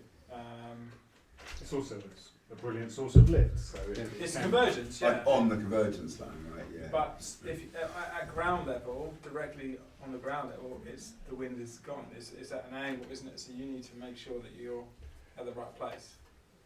And it's moving in, so if you come in, and then, it's simple, right, John? Yeah. I was kind of thinking. So, from the point of view of a lower airtime pilot, does anyone not know what the sea breeze is at all? Is anyone sitting there going, I don't know what the fuck you're talking about? No. It's something to read. It's a fundamental, especially if you're flying around here. This is something to go to the textbooks, it's something to go to the coaching meetings, it's something to pick the brains of people on the hill. You definitely need to understand it to fly Southern Sights. From March through to October. And just like we were saying at the start, is not being afraid to fail. You've got to go and fly up against the sea breeze to get a feel for it. And you'll be on the deck several times because of it. Some days you'll ride it for miles and you'll have a great ride and love it. But without actually being on and experiencing and seeing it for yourself, it's very difficult to sit here in a classroom environment. So how do you read it looking at the clouds and kind of maybe any other signs? It's a good thing to try and get someone to point you out when you're on the hill. To show you. Well, these are the things you need to learn. I've seen obviously, well, there's this cumulus cloud that's kind of going away, and behind it there is this sort of just mist sort of thing. And that's it's normally the curtain cloud which defines it. A veil, so you have a high level cloud, and then you have a step, and then you have a lower level, and that in theory you stay in the high level part. Well, tomorrow you probably won't be able to see it. Yeah. Some days it will be massive cumulus convergence. It's so variable. Is one of the issues that's so difficult to learn. Sometimes it comes in a kind of steep angle. Often it comes in a shallow angle. It depends on. And that's with the wind against it, right? The meteo against it. If it's at an angle like that, it's getting complicated. I think it comes. Also, I think it's what Mike said right at the very beginning about forecasting. You start by looking at the forecasts to get an understanding of when it might be occurring. It's worth mentioning some forecasts are significantly better than others at forecasting sea breeze. So GFS, forget it, for instance. So yeah, well worth checking that out. Goes a little bit back to observation as well. So you know, signs of differing wind direction on the ground will give you an idea of where the ground-based level of that is, and it is like a front essentially, which what these guys are talking about. So it's not at altitude; it's going to be at a different place. You've got some cloud signifiers, you've got some ground signifiers, and you've got to work it out. It's probably true that you want to have a good couple of 100 hours under your belt before you even contemplate playing with the sea breeze. Yeah, sorry, I've got totally broken that one. About 40, I think. But realistically, for the guys who are thinking of it, it's not like using it for XC. I took it XC on my first XC from the diet. Yeah. How did you get on? I did all right until I got into a 7-up convergence and nearly ended up in full cloud cover. Yeah. It's the other thing that's worth mentioning, is that it's not a very successful tactic early on in XCs from here, just because of the geography.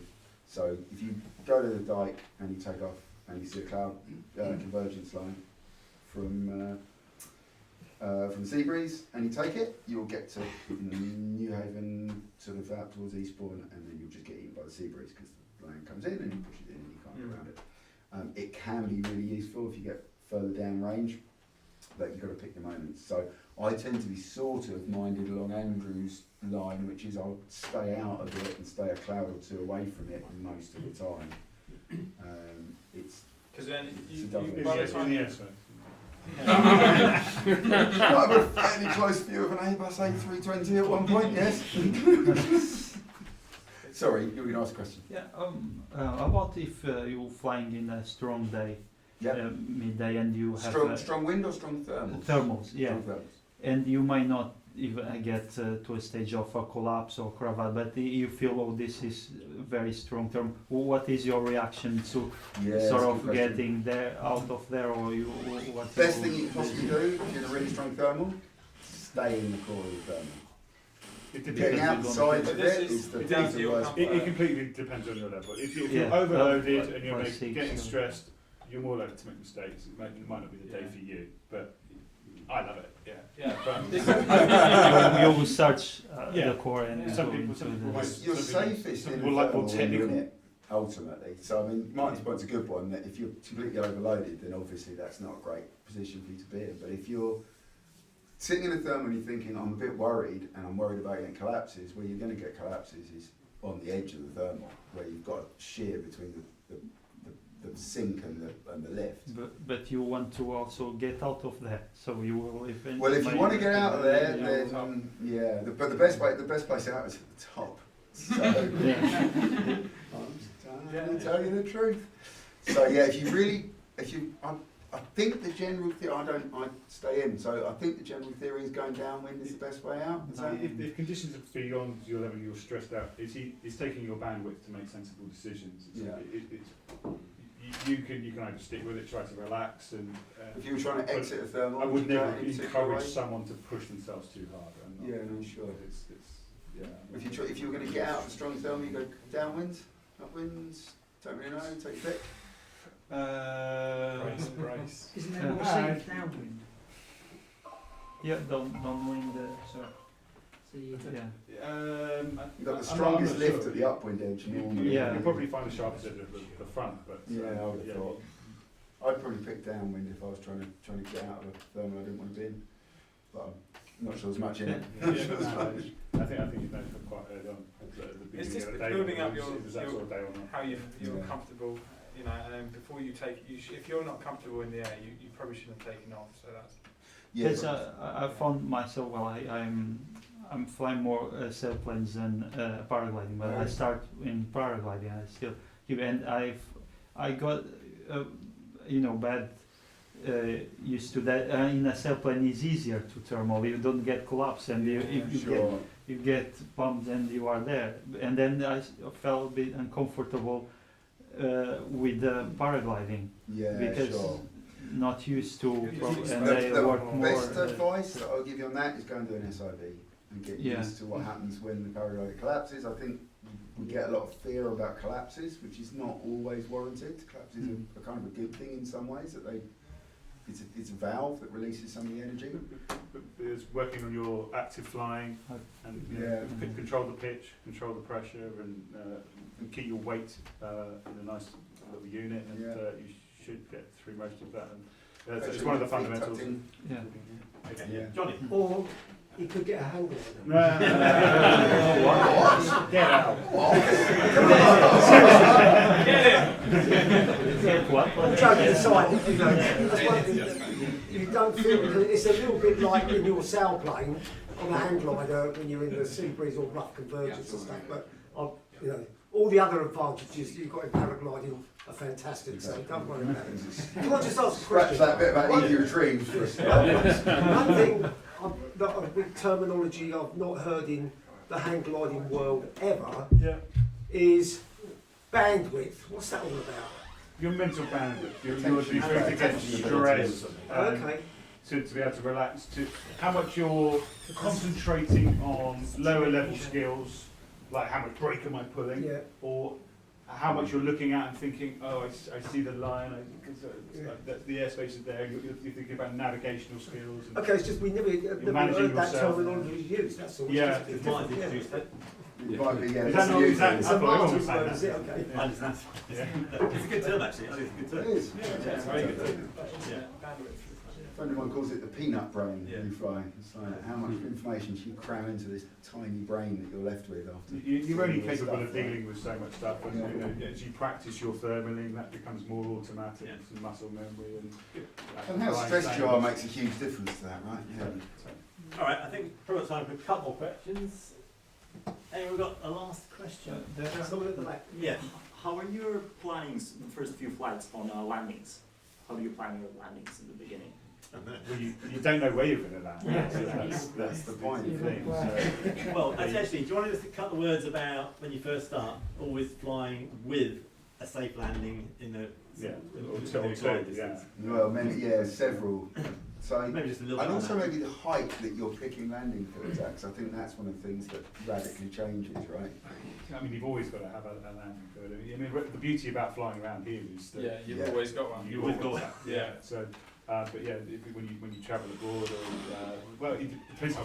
If you're low over Friston Forest, for example, you don't have landing fields. So you've got to make that judgment for the altitude that you have. Watch out for wind shadows. Wind shadows is the worst. Is the cross-country person's worst nightmare, isn't it? Wind shadows in terms of what finding the lee side of. Yeah, landing. Yeah. Power lines. I think for me, the big.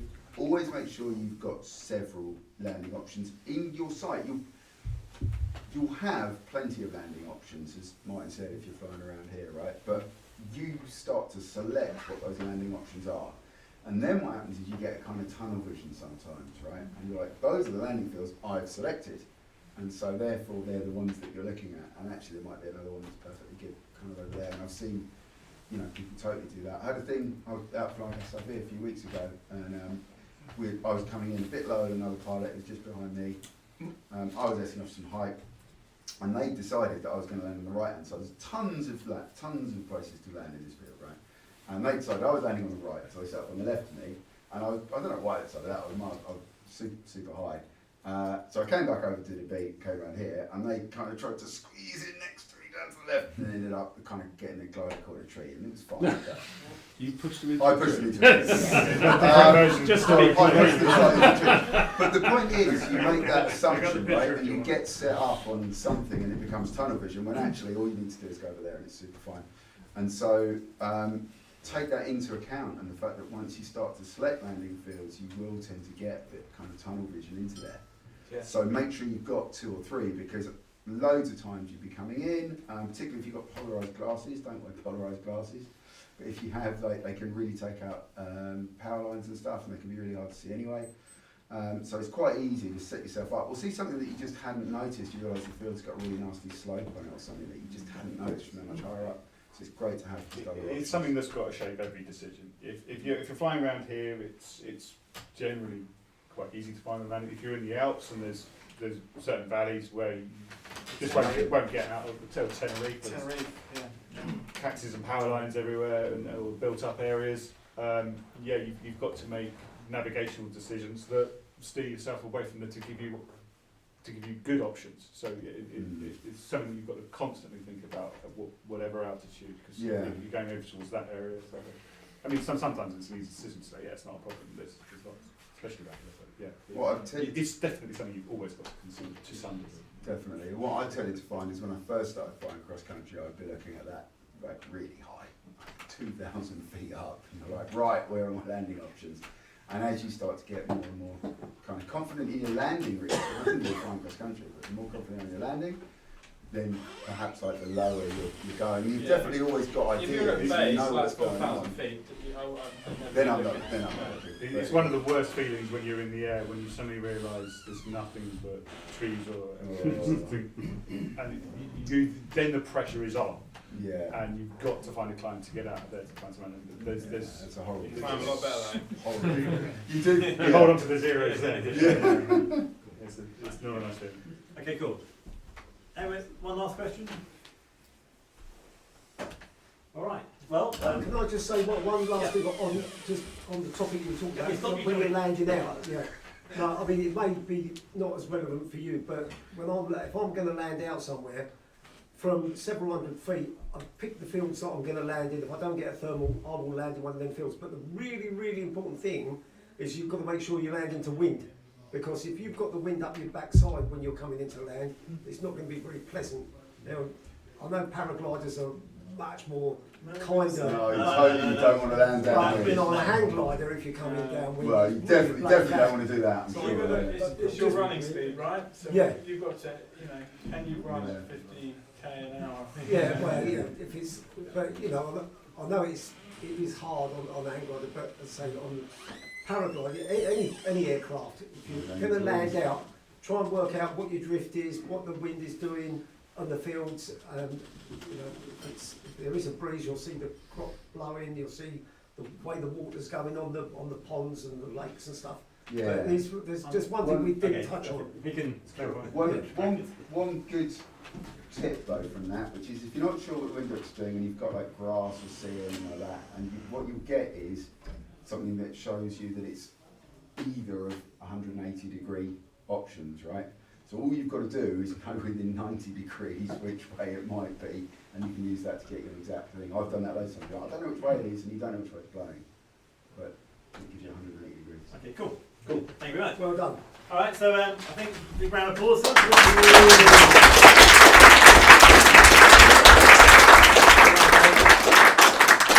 Cool. Well, hopefully you all enjoyed it, and we'll see if we can arrange another one.